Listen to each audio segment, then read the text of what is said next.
اور پھر آقا نے روتے روتے فرمایا کاش آج میری ماں زندہ ہوتی اور میں لوگوں کو نماز شب پڑھا رہا ہوتا اور اس میں سورہ فاتحہ کی تلاوت کر رہا ہوتا، پھر میری ماں کو میرے ساتھ کوئی کام یاد آ جاتا، میری ماں دروازے کی چلمن کو سرکا کے کہتی ابنی محمد، میرے بیٹے محمد میری بات سنو۔ فرمایا لوگو میں اپنی نماز توڑ کے پہلے ماں کی بات کو سن لیتا۔ یہ ماں ہے جس کی محبت کو مصطفیٰ کریم نے بھی محسوس کیا ہے۔ اونچی مسندوں پہ بیٹھنے کا وہ مزہ نہیں جو ماں کے قدموں میں بیٹھنے کا مزہ ہے۔ اور وہ کیا کہا تھا خورشید گیلانی نے، وہ کہتا ہے کہ 5 اسٹار ہوٹلوں میں کھانا کھانے میں وہ لطف کہاں جو چولہے پہ پاس بیٹھ کے ماں کے ہاتھوں سے پکی ہوئی چپاتیاں کھانے میں مزہ ہے، اور عالی جناب حضرت صاحب اور اعلیٰ اور بھاری اور بھرکم لفظ سننے میں اور گارڈ آف آنر کا معائنہ کرنے میں وہ لذت کہاں ہے جو ماں کے اوئے ببلو کہنے کے اندر رکھا گیا ہے۔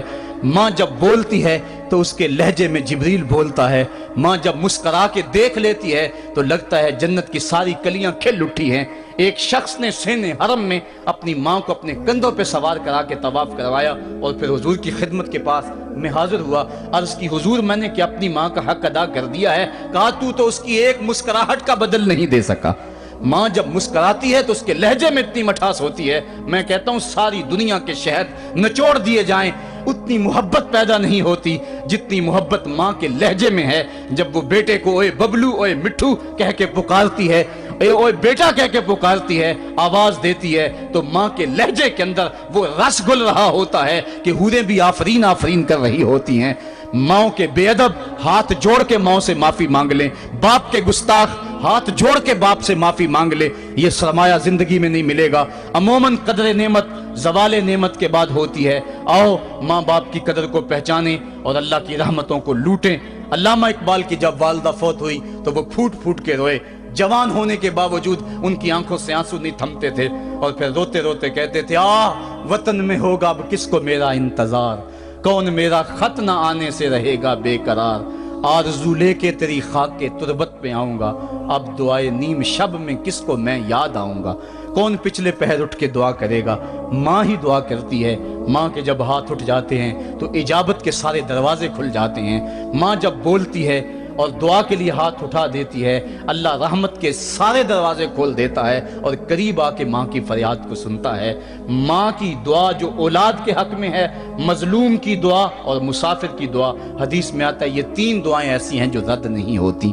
تو ماں کی دعائیں لیں، ان کی خدمت کریں اور والدین کی رضا چاہیں، اور اللہ کی ناراضگی والدین کی ناراضگی میں ہے۔ جس پہ والدین راضی ہو گئے سمجھ لو خدا اس پہ راضی ہو گیا، اور جس پہ والدین راضی نہیں ہیں چاہے وہ جتنے مرضی لمبے سجدے کرتا رہے، اس کا رب عرش کا رحمان اس پہ راضی نہیں ہو سکتا۔ اللہ کے حبیب صلی اللہ علیہ وسلم نے ارشاد فرمایا الا انبئکم باکبر الکبائر، لوگو تمہیں بڑے بڑے گناہوں کی خبر نہ دے دوں؟ صحابہ نے عرض کی کیوں نہیں یا رسول اللہ، آپ ارشاد کریں۔ فرمایا الاشراک باللہ وعقوق الوالدین وجلسا وکان متقیا قال الا وقول الزور والشہادۃ الزور، حضور فرمایا ایک اللہ کے ساتھ کسی کو شریک ٹھہرانا، اور دوسرا کسی انسان کو قتل کرنا، تیسرا والدین کی نافرمانی کرنا۔ اور حضور اس موقع پہ ٹیک لگائے بیٹھے تھے، ٹیک چھوڑ کے آگے ہو گئے، وجلس وکان متقیا، آگے ہو گئے، اور حضور نے 3 مرتبہ اس بات کو کہا، اور پھر فرمایا اور جھوٹی گواہی دینا اور جھوٹی شہادت دینا۔ تو یہ وہ ہیں جو بڑے بڑے گناہ ہیں۔ میں نے ایک روایت میں پڑھا ہے حضور نے ارشاد فرمایا جنت کی خوشبو 1000 سال کی مسافت سے آنا شروع ہو جائے گی۔ جب لوگ جنت میں جائیں گے تو 1000 سال کی مسافت دور ہی ہوں گے کہ جنت کی خوشبو آنا شروع ہو جائے گی، لیکن 4 اشخاص ہیں جو جنت کی خوشبو نہیں پا سکیں گے۔ وہ کون کون سے ہیں؟ ایک قاطع الرحم، جو رشتہ داریاں توڑتا ہے، کبھی اس سے لڑائی، کبھی اس سے لڑائی، کبھی اس سے لڑائی، حالانکہ حکم ہے سل من قطعک وات من حرمک، جو تجھ سے تعلق توڑے تو اس سے تعلق جوڑ، جو تجھے محروم رکھے تو اس کی جھولیاں بھر دے۔ تو جو رشتہ داریوں کو توڑتا ہے، مقدس رشتوں کو پامال کرتا ہے، بلکہ والدین کے حوالے سے یہ بات بھی سن لیں، بعض اوقات والدہ اپنی بہن سے ناراض ہو جاتی ہے، باپ اپنے بھائیوں سے ناراض ہو جاتا ہے، تو اولاد کو کہتا ہے کہ نہ ملنا، اپنے جو ہے وہ چچا تائے سے نہ ملنا، ماں کہتی ہے اپنی خالہ سے نہ ملنا، تو اب کیا حکم ہے، ملیں کہ نہ ملیں؟ تو علماء نے اس پہ گفتگو فرمائی ہے کہ قطع رحمی حرام ہے، اور ماں قطع رحمی کا حکم دے رہی ہے، کہتی ہے، اور بندہ سوچتا ہے، بچہ سوچتا ہے کہ میری خالہ تو میری ماں کے پیچھے، میرے چچا میرے تائے تو میرے باپ کے پیچھے ہیں، جب باپ نہیں ملتا تو میرے کیا لگتے ہیں، جب ماں نہیں ملتی تو خالہ اور ماموں میرے کیا لگتے ہیں؟ تو وہ ماں کے پیچھے اور باپ کے پیچھے لگ کر ان عظیم رشتوں کو چھوڑ دیتا ہے، جبکہ لا طاعت المخلوق فی معصیت الخالق، خالق کی معصیت میں مخلوق کی اطاعت نہیں ہوگی۔ تو جو یہ چیزیں ہیں قطع رحمی نہیں کی جائے گی۔ علماء نے یہاں طریقہ یہ بیان کیا ہے کہ والدین سے چوری ملے تاکہ ان کا بھی دل نہ دکھے لیکن ان سے تعلق نہ توڑے، چونکہ قطع رحمی کے زمرے میں نہ آئے۔ تو 4 اشخاص ہیں قیامت کے دن جو جنت کی خوشبو بھی نہیں پائیں گے، ان میں سے قطع رحمی کرنے والا، دوسرا بوڑھا زانی، اور تیسرا تکبر کی وجہ سے ٹخنوں سے نیچے شلوار لٹکانے والا، اور چوتھا والدین کی نافرمانی کرنے والا۔ حضور فرمایا یہ 4 اشخاص ایسے ہیں کہ جو جنت کی خوشبو بھی نہیں پائیں گے۔ اور ایک اور 4 اشخاص کی کہانی سنو۔ حضور نے ارشاد فرمایا، اے عمر، اگر مجھے لوگوں کے سست ہو جانے کا ڈر نہ ہو تو میں تمہیں یہ بات کہوں کہ اس خبر کو جا کے گلی بازاروں میں بتا دو اور 4 اشخاص کی جنت کی گواہی دے دو کہ انہیں جنت میں جانے سے کوئی شے نہیں روک سکتی۔ عرض کی حضور کون کون؟ فرمایا ایک وہ عورت جس نے اپنی ساری محبتیں اپنے خامد پہ نچھاور کر دیں اور وہ اس حال میں مری کہ اس کا خامد اس پہ راضی تھا، جنت میں جانے سے اس کو کوئی شے نہیں روک سکتی۔ اور دوسرا وہ شخص جس کے بچے زیادہ ہیں، ذرائع آمدنی تھوڑے ہیں، لیکن اس نے اپنے بچوں کے پیٹ میں حرام کا لقمہ نہیں جانے دیا، محنت کرتا رہا، اوور ٹائم لگاتا رہا، مزدوری کرتا رہا اور اپنے بیٹوں کے لیے رزق حلال کی تلاش میں رہا۔ وہ بوڑھی کمر پہ بوریاں اٹھا اٹھا کے کام کرتا تھا اور اپنی کثیر اولاد کی پرورش کے لیے اس نے محنتیں بلی کی اور ان کو حرام کا لقمہ نہیں کھلایا۔ فرمایا قیامت کے دن اس کو بھی جنت میں جانے سے کوئی شے رکاوٹ نہیں پیدا کر سکتی۔ اور تیسرا حضور نے فرمایا وہ شخص کہ جو اپنے والدین کے ساتھ حسن سلوک کرے اور اس کے والدین اس پہ خوش ہوں، اس پہ راضی ہو جائیں۔ اور چوتھا وہ شخص کہ جس نے ایسی سچی توبہ کی کہ گناہوں کی طرف پلٹنا اس کے لیے اتنا مشکل تھا، جس طرح جانور کے تھن سے نکلا ہوا دودھ واپس نہیں جا سکتا، وہ گناہوں کی دنیا میں دوبارہ نہیں جا سکتا۔ تو یہ فرمایا یہ 4 شخص ایسے ہیں، عمر اگر اس بات کا ڈر نہ ہو کہ لوگ سست پڑ جائیں گے تو ان 4 اشخاص کے بارے میں شہادت دے دو کہ یہ دنیا پہ چلتے پھرتے جنتی۔ تو ماں باپ کی خدمت کرنے والا، ماں باپ کو راضی رکھنے والا یقیناً اللہ کی نعمتوں کا حقدار ہے۔ وہ بدبخت ہیں بیٹے جو ماں باپ کو راضی نہیں رکھتے۔ اللہ کے حبیب صلی اللہ علیہ وسلم کی خدمت میں ایک شخص حاضر ہوا اور اس نے اذن جہاد طلب کیا، حضور میں جہاد پہ جانا چاہتا ہوں، مجھے اجازت مرحمت فرمائے۔ حضور نے فرمایا احی والدہ کا، کیا تیرے والدین زندہ ہیں؟ کالا نعم، عرض کی ہاں حضور میرے والدین زندہ ہیں۔ کالا ففیہما فجاہد، کہا جا ان کی خدمت کر، یہی تیرا جہاد ہے۔ ماں باپ کو بلکتا ہوا چھوڑ جائے اور آپ جہاد پہ چلا جائے، ماں فالج میں گری ہوئی ہے اور بیٹا تبلیغی گشت پہ چلا جائے، باپ تڑپ رہا ہے اور بیٹا پیر کی چوکھٹ پہ جھاڑو دیتا پھرے، اللہ راضی نہیں ہوگا۔ میں سچ کہتا ہوں، اپنے بھی خفا مجھ سے ہیں، بیگانے بھی ناخوش، کہ میں زہر حلاحل کو کبھی کہہ نہ سکا کند، بات وہی کہتا ہوں سمجھتا ہوں جسے حق، نئے ابلائی مسجد ہوں، نئے تہذیب کا فرزند، محمد عربی صلی اللہ علیہ وسلم سے بڑا پیر کون ہو سکتا ہے؟ لیکن حضرت وہ ویسے کرنی نہیں آ رہے۔ آقا کریم اپنے بٹن کھولتے ہیں اور کرن کی طرف، یمن کی طرف رخ کر کے لمبی سانسیں لیتے ہیں اور کہا میں رحمان کی خوشبو پا رہا ہوں۔ ایک دن صحابہ نے پوچھا بندہ نواز جس کے لیے تڑپتے ہو، جس کی ٹھنڈی ہوائیں آپ کو آ رہی ہیں، وہ آپ کا بڑا پیار کرنے والا ہے؟ کہا ہاں میرے سے بڑی محبت کرتا ہے۔ تو کہا پھر اتنی محبت کرتا ہے تو یمن تو دور نہیں ہے، بلال حبش سے آ گیا، سلمان فارس سے آ گیا، سہیب روم سے آ گیا، اور وہ یہاں یمن سے نہیں آ سکا؟ فرمایا اس کی بوڑھی اور نابینا ماں ہے جس کی خدمت اس کو نہیں آنے دیتی۔ اللہ اکبر۔ اب حضرت اویس کرنی نہیں آئے لیکن خیر التابعین کہلائے، آئے نہیں لیکن حضور ان کی یاد میں تڑپ رہے ہیں۔ اللہ، بلکہ حضور نے فرمایا کہ کوئی جائے اویس بن عامر کو ملے، اور جب ملے تو اس کو کہنا میری امت کی بخشش کی دعا کرے۔ جو ماں باپ کی خدمت کرتا ہے اس سے ثابت ہوا اس کی دعائیں قبول ہوتی ہیں۔ میں نے ایک روایت میں پڑھا ہے کہ جو آدمی روزانہ اپنے والدین کے لیے دعا کرے، والدین زندہ ہوں تب بھی، والدین فوت ہو گئے ہوں تب بھی، یہ عادت بنا لے، روزانہ ماں باپ کے لیے دعا کرے، ساری زندگی اس کے رزق میں بے برکتی نہیں آئے گی، اللہ اس کو رزق کی فراوانی عطا کر دے گا۔ اور جو والدین کے لیے دعا نہیں کرتا اللہ تعالیٰ کی رحمتوں سے محروم ہو جاتا ہے۔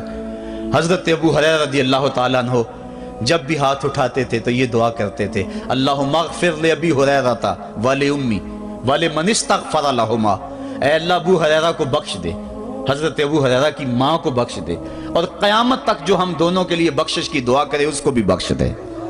حضرت امام محمد بن سیرین ایک بزرگ ہوئے تابعی، جب بھی دعا کرتے تھے یہ دعا ضرور کرتے تھے، اے اللہ ابو ہریرہ کی بخشش کر دے۔ کسی نے کہا کہ تمہیں ابو ہریرہ رضی اللہ تعالیٰ نے ان کی ماں سے بڑی ہمدردی ہے؟ کہا ان سے جو ہمدردی ہونی ہے وہ تو ہونی ہے۔ انہوں نے کہا ہوا ہے اے اللہ ابو ہریرہ اور ان کی ماں کو بخش دے، جو ان کے لیے دعا کرے اس کو بھی بخش دے۔ تو میں دعا کر کے اپنی بخشش پکی کر رہا ہوں۔ تو والدین کے لیے دعا کرنا اللہ کی رحمت کو دعوت دینا ہے۔ تو فرمایا کہ جاؤ اویس بن عامر کو جانا اور جا کے اس کو میری امت کے لیے دعا کا کہنا۔ حضرت سیدنا عمر فاروق حضرت علی المرتضیٰ گئے، جا کے ڈھونڈا، تلاش کیا، اویس بن عامر ملے، حضور کا سلام کہا، بس پھوٹ پھوٹ کے رونے لگے۔ کہا بتاؤ میرے رسول کے لبوں پہ میرا نام کیسے آیا تھا؟ حضور میرا جب تذکرہ کرتے تھے کیسے کرتے تھے؟ یہ درد دیکھا تو بولے کہ کیا آپ اتنی محبت رکھتے ہیں تو پھر ملنے کیوں نہیں آئے حضور کو؟ اتنا جو پیار رکھتے ہیں تو زیارت کرنے کیوں نہیں آئے؟ تو حضرت اویس کرنی نے بات کے رخ کو بدلا، کہا تم نے میرے رسول کو دیکھا؟ تم نے میرے رسول کی زیارت کی ہے؟ کہا ہاں ہم تو صبح و شام وہاں رہے ہیں۔ کہا پھر بتاؤ حضور کے یہ ابرو جڑے ہوئے تھے یا کھلے ہوئے تھے؟ اب دونوں حیران ہو گئے۔ کہا تم نے تو دیکھا، میں نے تو دیکھا نہیں، تم بتاؤ نا، پھر میں تو گیا نہیں، مجھے کہتے ہو گیا نہیں، تم بتاؤ حضور کے ابرو جڑے ہوئے تھے یا کھلے ہوئے تھے؟ حیران ہیں۔ کہا حضور آپ ہی بتلائیے۔ کہا کوئی دور سے دیکھتا تو جڑے ہوئے نظر آتے، قریب آ کے دیکھتا تو کھلے ہوئے نظر آتے۔ یہ وہ ہے جو ماں کی خدمت کرتا رہا اور حضور کے دربار میں حاضر نہیں ہو سکا، لیکن حاضری اس کی تھی، وہ جہاں بھی تھا وہ نبی کے قرب میں تھا۔ تو اس لیے ماں باپ کی خدمت اتنا بڑا وظیفہ ہے۔ حضرت بایزید بستامی کہتے ہیں میں نے حق معاف کروا لی اپنی ماں سے، کہ ماں تیرے حق ادا کروں یا اللہ کے حق ادا کروں؟ تو مجھے اپنے حق معاف کر دے، میں اللہ سے اپنے حق معاف کروا لیتا ہوں، اپنی اللہ کو راضی کر لیتا ہوں۔ جنگلوں میں گھومتے رہے، 12 سال بیت گئے، ایک دن دوبارہ آئے، بستام کی سمت سے گزرے، خیال آیا چلو ماں کو سلام کر جاؤں۔ تہجد کا وقت تھا، رات کا وقت تھا، دروازے پہ کھڑے رہ گئے کہ میری ماں سوئی ہوگی، میں نے کبھی کوئی خدمت نہیں کی ماں کی، تو اب اٹھا کے تکلیف کیوں دوں؟ ساری رات کھڑے رہے۔ جب تہجد کا وقت گزرا تو نالی سے پانی آیا، سمجھ گئے کہ میری ماں تہجد کے لیے اٹھی ہے، دروازے کے قریب ہو گئے تو ماں نے ہاتھ اٹھا لیے، کہا اللہ میرا بیٹا بایزید تیری طلب میں نکلا ہوا ہے، میں نے اسے اپنے حق معاف کر دیے، تو اس کو اپنا وصال عطا کر دے۔ حضرت بایزید دروازہ کھٹکھٹانے لگے اور ماں کے قدموں میں لپٹ گئے اور رو کے کہنے لگے جس رب کو میں جنگلوں میں تلاش کرتا ہوں وہ تو رب میری ماں کے پاس ہے۔ تو ماں کی دعاؤں میں اللہ کی رضا ہے، ماں راضی ہو جائے تو سمجھ لو خدا راضی ہے۔ اللہ تعالیٰ جل شانہ نے ارشاد فرمایا وَقَضَىٰ رَبُّكَ أَلَّا تَعْبُدُوا إِلَّا إِيَّاهُ، تیرے رب نے یہ طے کر دیا ہے کہ اس کے علاوہ کسی کی پوجا نہیں کرو گے، وَبِالْوَالِدَيْنِ إِحْسَانًا، اور والدین کے ساتھ اس نے سلوک سے پیش آؤ گے۔ اِمَّا يَبْلُغَنَّ عِندَكَ الْكِبَرَ أَحَدُهُمَا أَوْ كِلَاهُمَا فَلَا تَقُل لَّهُمَا أُفٍّ وَلَا تَنْهَرْهُمَا، اگر تیرے پاس دو یا دونوں میں سے ایک بڑھاپے کو پہنچ جائیں تو پھر ان کے سامنے تو نے اف بھی نہیں کہنی اور نہ ان کو جھڑکنا ہے اور ان سے نرم لہجے میں بات کرنی ہے۔ جب ماں باپ جوان ہوں، بچوں کی ضروریات پوری کر رہے ہیں، ان کے تعلیمی اخراجات اور ان کے معاشی سارے معاملات درست کر رہے ہوں، تو اس وقت تو والدین کی بچے تعظیم کرتے ہی ہیں۔ امتحان اس وقت شروع ہوتا ہے جب ماں باپ بوڑھے ہو جاتے ہیں اور چلنے پھرنے کی سخت بھی نہیں رہتی، صرف سانس کی ایک ڈوری لٹکی رہتی ہے، اور جس طرح بچہ اپنے بدن سے مکھی بھی نہیں اڑا سکتا تھا، اب یہ حالت ماں باپ پر آ گئی اور بچے کی طرح مزاج چڑچڑا ہو گیا۔ زمانے کے حالات بدل گئے، لیکن باپ کی وہ پرانی روش ہے، وہ اسی انداز میں اسی ڈگر میں بات کرتا ہے۔ یہ آزمائش کے دن ہیں، یہ امتحان کے دن ہے، اب دیکھنا ہے والدین کی اس وقت تعظیم کون کرتا ہے۔ فرمایا اما یبلغن عندک الکبر، اگر تیرے پاس وہ بڑھاپے کو پہنچ جائیں، دونوں پہنچ جائیں، یا تیری خوش قسمتی کہ دونوں میں سے ایک پہنچ جائیں یا دونوں پہنچ جائیں، تو پھر ان کی تو نے تعظیم کرنی ہے۔ کیا کیسے تعظیم کرنی ہے؟ فلا تقل لہما اف، تو نے ان کو اف بھی نہیں کہنا۔ حضرت امام فخر الدین رازی کے حوالے سے میں آج ہی صبح یا گزشتہ شب اف کی تشریحات دیکھ رہا تھا، انہوں نے 12-13 اقوال بیان کیے ہیں، لیکن 2 قول فرماتے ہیں۔ اف یہ ہے کہ انسان کے بدن کے اوپر جو شفاف رہتا ہو، صاف رہتا ہو، مٹی پڑ جائے، ریت کا ذرہ پڑ جائے تو اس کو پھونک مار کے اس کو ہٹاتا ہے، تو وہ پھونک سے جو آواز پیدا ہوتی ہے اس کو عربی میں اف کہتے ہیں۔ تو پھر اف ہر اس چیز کے لیے منقول ہو گیا جو ناپسندیدہ ہے۔ ایک تو قول یہ ہے کہ والدین کے سامنے اس احتیاط سے رہو۔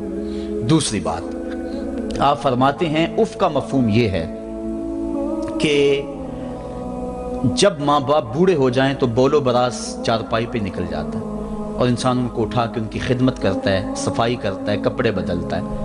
انسان کی طبیعت میں جو فطری نفاست ہے اس کے تحت اس کو ماں باپ سے جو مکروہ اور ناپسندیدہ بو آتی ہے اس سے وہ بچنا چاہتا ہے۔ وہ نفرت ماں باپ سے نہیں ہوتی، وہ نفرت اس بدبو سے ہوتی ہے جو ماں باپ کے بدن سے یا چارپائی سے یا کپڑوں سے اٹھ رہی ہے۔ تو بندہ اپنے جو ہے وہ ناک پہ کپڑا رکھ لیتا ہے اس بدبو سے بچنے کے لیے۔ تو اف کے مفہوم کو بیان کرتے ہوئے حضرت امام رازی کہتے ہیں کہ انسان کو اس بات سے بھی روکا گیا ہے کہ تو اپنے ناک پہ کپڑا رکھ کے اگر ان کو صفائی کر رہا ہوگا تو ماں باپ کے نازک دل پہ کہیں یہ بوجھ نہ آ جائے کہ میرا بیٹا مجھ سے نفرت کر رہا ہے۔ اس لیے والدین کی تعظیم کا عالم یہ ہے کہ تو کھلے ناک سے ان کی خدمت کرے اور وہ بدبو سہتا رہے اور اپنے ناک کے اوپر کپڑا بھی نہ رکھے کہ تیرے ماں اور تیرے باپ کے دل کے اندر اتنا خلال اور ملال بھی پیدا نہ ہو۔ یہ ہے اف کا زمرہ۔ حضرت امام حسن رضی اللہ تعالیٰ عنہ نے ساری زندگی اپنی والدہ حضرت فاطمہ زہرا کے ساتھ بیٹھ کے کھانا نہیں کھایا تھا۔ ایک دن حضرت سیدہ فاطمہ نے فرمایا کہ بیٹا میرا جی چاہتا ہے کہ میرے ساتھ تم بیٹھ کے کھانا کھاؤ، لیکن تم نے کبھی بھی میرے ساتھ بیٹھ کے کھانا نہیں کھایا، کیا وجہ ہے اس کی؟ تو حضرت امام حسن فرمانے لگے، عرض کرنے لگے امی میں اس ڈر سے آپ کے پاس بیٹھ کے کھانا نہیں کھاتا کہ کہیں کسی لقمے کی طرف آپ کی نظر بڑھ جائے اور میں عدم آگہی کی وجہ سے اپنے ہاتھ کو اس لقمے پہ ڈال لوں اور نہ جان سکوں کہ اس لقمے کو اٹھانے کا ارادہ میری ماں کے دل میں پیدا ہو چکا ہے اور میں اللہ کی رحمتوں سے محروم ہو جاؤں، اس ڈر سے میں آپ کے ساتھ بیٹھ کے کھانا نہیں کھایا کرتا۔ یعنی ماں باپ کی تعظیم کا عالم یہ ہے، اف تک نہ کہو۔ حضرت سعید بن المسیب رضی اللہ تعالی عنہ جلیل القدر تابعی ہیں، وہ فرماتے ہیں کہ والدین کے سامنے بیٹے کی حالت کیا ہونی چاہیے۔ وہ فرماتے ہیں جس طرح بھاگا ہوا غلام پکڑا جائے اور اس کو پکڑ کے جو ہے وہ آقا کے سامنے پیش کر دیا جائے، تو اس بھاگے ہوئے غلام کو پکڑ کے جب آقا کے سامنے پیش کر دیا جائے تو جو حالت اس غلام کی ہوتی ہے بیٹے کی حالت یہ ماں باپ کے سامنے ہونی چاہیے۔ اب ان بیٹوں کو سوچنا چاہیے جو اپنے ماں باپ کو دقیانوسی کا تانا دیتے ہیں اور سمجھتے ہیں یہ اولڈ فیشن ہے، انہیں کیا پتا زمانہ کہاں چلا گیا ہے، اور ان کے فیصلوں کو مسترد کرتے ہیں۔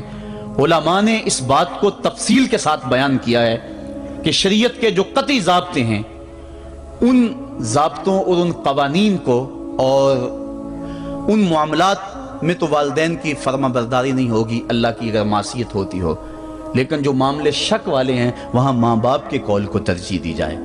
تو فرمایا ان کے سامنے اف بھی نہیں کہنی، وَقُلْ لَهُمَا قَوْلًا كَرِيمًا، اور ان سے نرم لہجے میں بات کرنی ہے۔